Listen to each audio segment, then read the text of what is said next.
এখন বাজে সকাল 5টা, মানে ভোর 5টা। আমরা বেরিয়ে পড়েছি আবার গাড়ি নিয়ে মানালির উদ্দেশ্যে। আমরা বর্তমানে গুরগাঁওতে আছি। গুরগাঁও থেকে আমরা রওনা দিলাম। আজ 17ই মে 2024-এর শুক্রবার। এখন সকাল 5টা বাজে, আগেই বলেছি। আমি এবং আমার হাজব্যান্ড এবং আমাদের যে ছেলেটি সঙ্গে যাচ্ছে ড্রাইভার হিসেবে, তার নাম অমিত। তো এরা দুজনেই অল্টারনেটিভভাবে চালাবে রাস্তায়। নমস্কার বন্ধুরা, বসন্তপুরী চ্যানেলের আমি অঞ্জনা। আজকে আরেকটি নতুন ব্লগ নিয়ে আপনাদের সামনে হাজির হয়েছি। আজকের ব্লগটি হচ্ছে গুরগাঁও টু মানালি। গুরগাঁও থেকে মানালির ডিস্টেন্স হচ্ছে 575 বা আর একটু বেশি হবে, আর সময় লাগবে 11 ঘন্টা থেকে 12 ঘন্টার মতো যদি টানা যায়। আর যদি মাঝখানে হল্ট করি, নাইট স্টে কোথাও করতেও পারি। আমরা সোনিপথ পার হয়ে এসেছি। পানিপথ যাওয়ার মুখে ফার্স্ট টোলটা পড়ল। আমাদের গাড়ি নিয়ে এই হিমাচলের উদ্দেশ্যে রওনা হওয়া সেটা নতুন আমাদের কাছে। আমরা কোনোদিন হিমাচলে যাইনি। এই টোল প্লাজার নাম হচ্ছে ভাগান টোল প্লাজা। এখানে টোল পড়ল 110 টাকা। তো পরে আমি আপনাদেরকে পুরো চার্জ দিয়ে দেব। সারাদিনে কত টোল লাগলো সেটা হিসেব করে দিয়ে দেব। পানিপথ হয়ে যাচ্ছি এখন আমরা। পানিপথ, এই পানিপথের যুদ্ধ 21শে এপ্রিল 1526 প্রথম যে যুদ্ধ হয়েছিল বাবর এবং ইব্রাহিম লোধির সঙ্গে। তারপরেরটা হচ্ছে, সেকেন্ডটা হচ্ছে 5 নভেম্বর 1556 রাজা বিক্রমাদিত্য এবং আকবরের সঙ্গে যুদ্ধ হয়েছিল, বিশাল যুদ্ধ। আর তারপরে আমরা এগুলো ছোটোবেলায় হিস্ট্রিতে পড়েছি বলেই মনে আছে কিছুটা। আর 14 জানুয়ারি 1761 সালে মারাঠা সেনাবাহিনী আর আহমদ শাহ দুরানির মধ্যে যুদ্ধ হয়েছিল। পানিপথে টোল দিয়ে আমরা এখানে একটা চায়ের দোকান দেখতে পেলাম। তো গাড়ি দাঁড় করালাম, একটু চা খেতে হবে। দূরে ট্রেন যাচ্ছে, দেখা যাচ্ছে, দেখুন। আমরা বাড়ির থেকে লিকার চা করে নিয়ে এসেছি, কারণ আমরা দুধ দেওয়া চা খেতে পারি না। তো ড্রাইভার ছেলেটি বললো ও দুধের চা খাবে, সেই জন্য ওকে এই চায়ের দোকান থেকে চা খেতে বললাম, আর আমরা গাড়িতে বসেই খাচ্ছি। চায়ের জন্য এখানে দাঁড়ালাম। পানিপথের সেই বিখ্যাত ঐতিহাসিক জায়গা, এখানে আমরা দাঁড়িয়েছি এখন।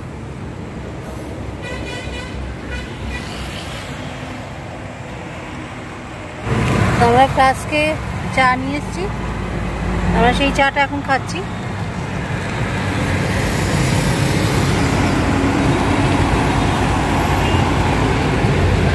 টোল প্লাজা ছাড়িয়ে এই জায়গাটা, পানিপথের টোল প্লাজা ছাড়িয়ে এই জায়গাটা।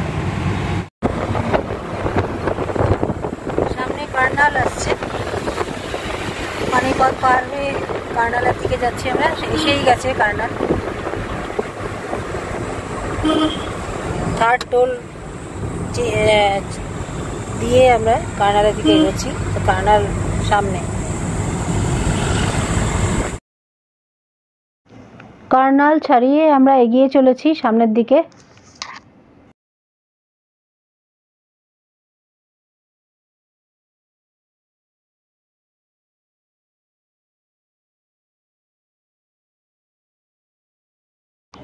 এখন আমরা কুরুক্ষেত্র পার হচ্ছি। কুরুক্ষেত্র সেই মহাভারতের যুদ্ধক্ষেত্র, যেখানে কৌরব আর পাণ্ডবদের মধ্যে ভীষণ যুদ্ধ হয়েছিল। তো সেই জায়গা ছেড়ে যাচ্ছি আমরা, ছাড়িয়ে চলেছি, সেই জায়গার ওপর দিয়ে যাচ্ছি।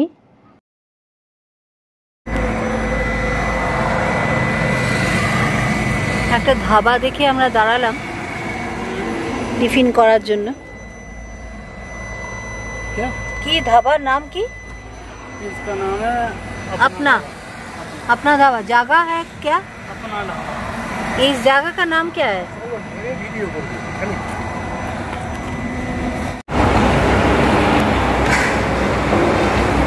কুরুক্ষেত্র ছাড়িয়ে আম্বালা যাওয়ার পথে এই একটা ধাবা পেলাম, আপনা ধাবা বলে, সেখানে আমরা বসছি এখন। ওইটা আমাদের গাড়ি দাঁড়িয়ে আছে।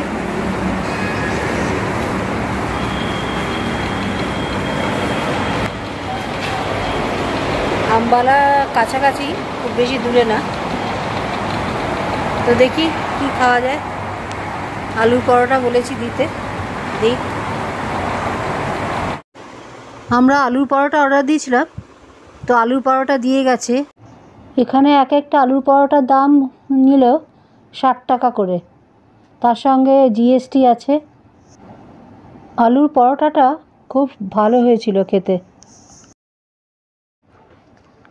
আমরা হরিয়ানা ছাড়িয়ে পাঞ্জাবের দিকে ঢুকবো, পাঞ্জাবের বর্ডার এটা। ওই যে বড় গেটটা, কুরুক্ষেত্রের পরে এটা আসে। আম্বালা আসছে সামনে।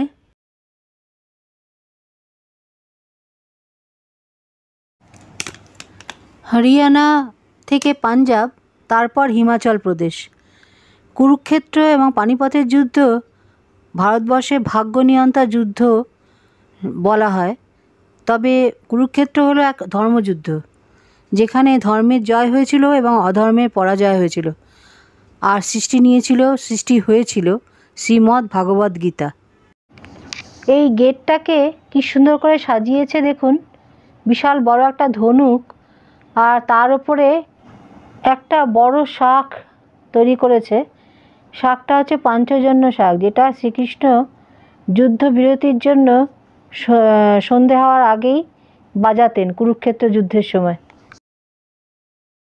শ্রীকৃষ্ণ সেই ছবিটা শাঁখ বাজাচ্ছে, সেটা দিলাম।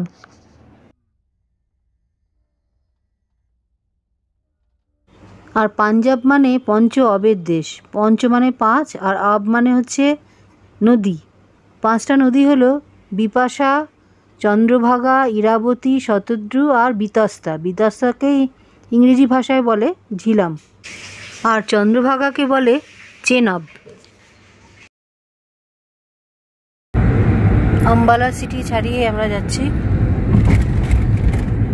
Ambala rail station, cantonment city ওদিকে। আমরা যাচ্ছি এখন চণ্ডীগড়ের দিকে। চণ্ডীগড় এসে পৌঁছেছি। চণ্ডীগড় দিয়ে যে চলেছি এখন আমরা। শহরের মধ্যে দিয়ে যাচ্ছি। মাঝখানে একটু ঘুরপথে আসতে হয়েছে। রাস্তা NH-44 বন্ধ করে রেখেছে। কিষাণ আন্দোলন না কি আন্দোলন চলছে অনেক মাস ধরে। সেজন্য আমরা ঘুরে ঘুরে ঘুরে ঘুরে গ্রামের মধ্যে দিয়ে পাঞ্জাবে বিভিন্ন গ্রামের মধ্যে দিয়ে এলাম। এখন চণ্ডীগড়ে এসে পৌঁছেছি। চণ্ডীগড় থেকে এবারে সোজা মানালির পথে। হিমাচল প্রদেশ শুরু হলো।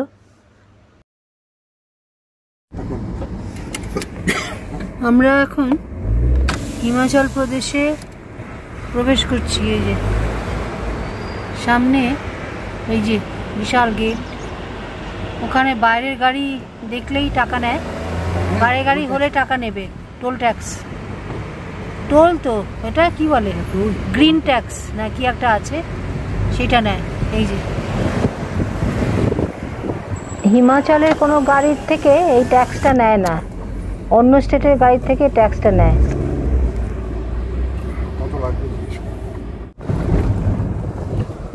হিমাচল প্রদেশে প্রবেশ করার পর প্রথমে আসে এই ভরতগড়।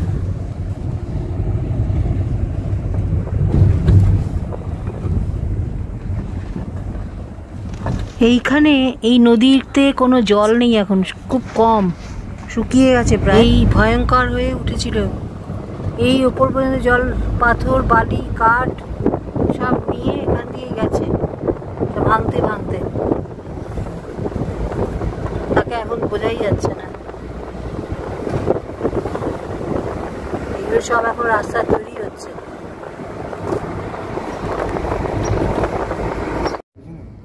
এই যে সতলেজের ওপরে ড্যাম দেয়া আছে, ড্যাম তৈরি করা আছে। এই যে ড্যাম।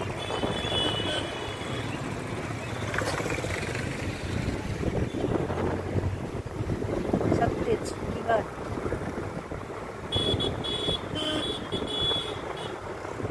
কত জল এখন।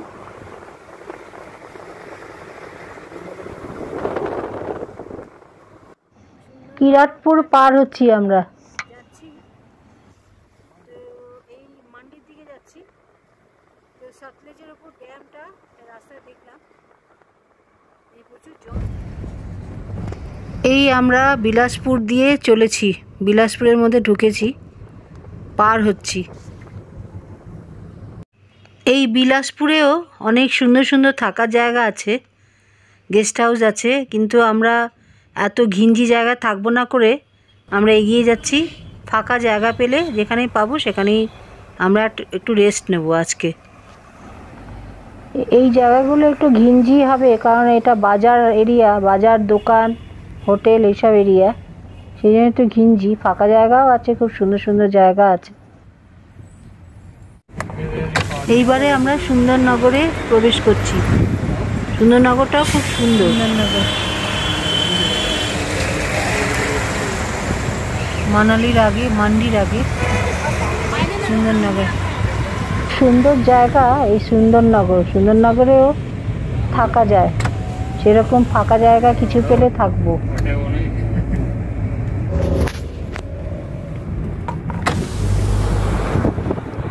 টানেল শুরু হলো, এটা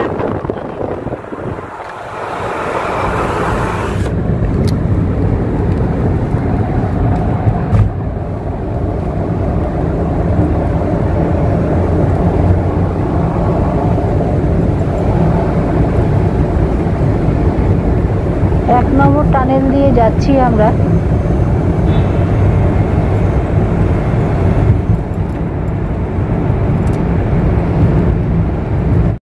সেকেন্ড টানেল শুরু হলো।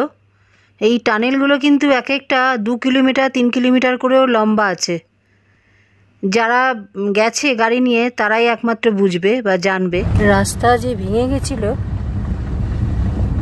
বর্ষার সময় গত বছর, তার জন্য এই রাস্তা সারাই হচ্ছে, আর এই অবস্থা। এইখান দিয়ে যেতে হচ্ছে, সাইডের রাস্তা দিয়ে। তো রাস্তা সারাচ্ছে এবং চওড়াও করছে। এটা মান্ডির দিকে যাওয়ার রাস্তা। মান্ডিতে অনেক বেশি ক্ষতি হয়েছিল এবং কুলুতেও হয়েছিল।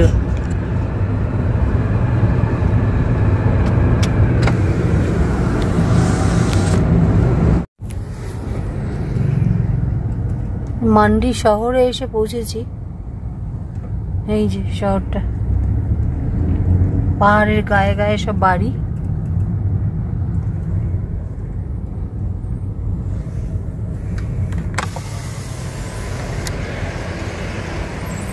গাড়ি আর বাড়ি দুই সাংঘাতিক ভাবে বেড়েছে। ধ্বংস হবে না কেন এইসব রাস্তা? নিচ দিয়ে নদী বয়ে যাচ্ছে, সেই নদীতে এখন জল নেই, বিয়াস নদী। সেই নদীর দাপটে সব ভেঙে চুরে এক করে শেষ করে দিয়েছে। এই যে এখন জল নেই।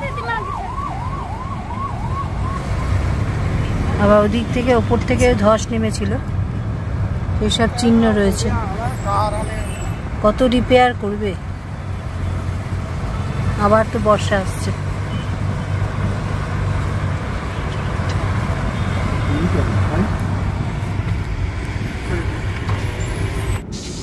আমার চেহারা দেখে বুঝতে পারছেন যে সারাদিন কি ধকল গেছে। 13 থেকে 14 ঘন্টা জার্নি চলছে। সেই ভোর 5টায় বেরিয়েছি।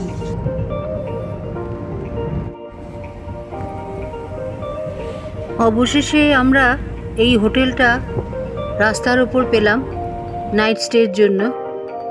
Hotel green view, Pandoh, Mandi, Manali Leh হাইওয়ের ওপর।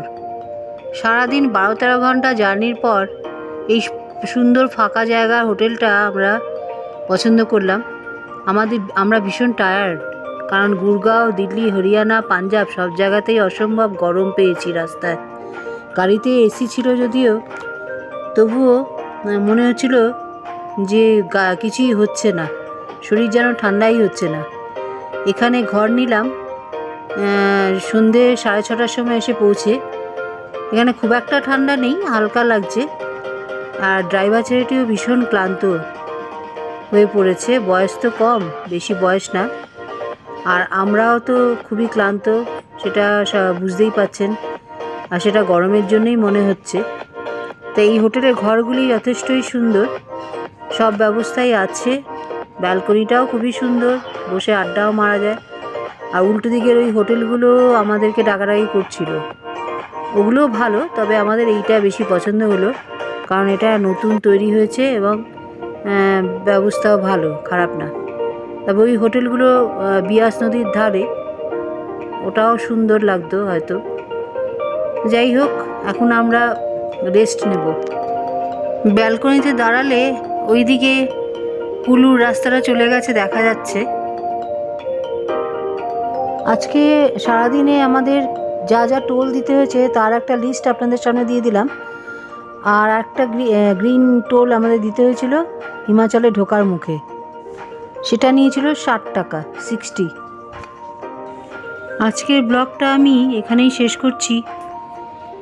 এরপরে আবার দেখা হবে মানালির নেক্সট এপিসোডে।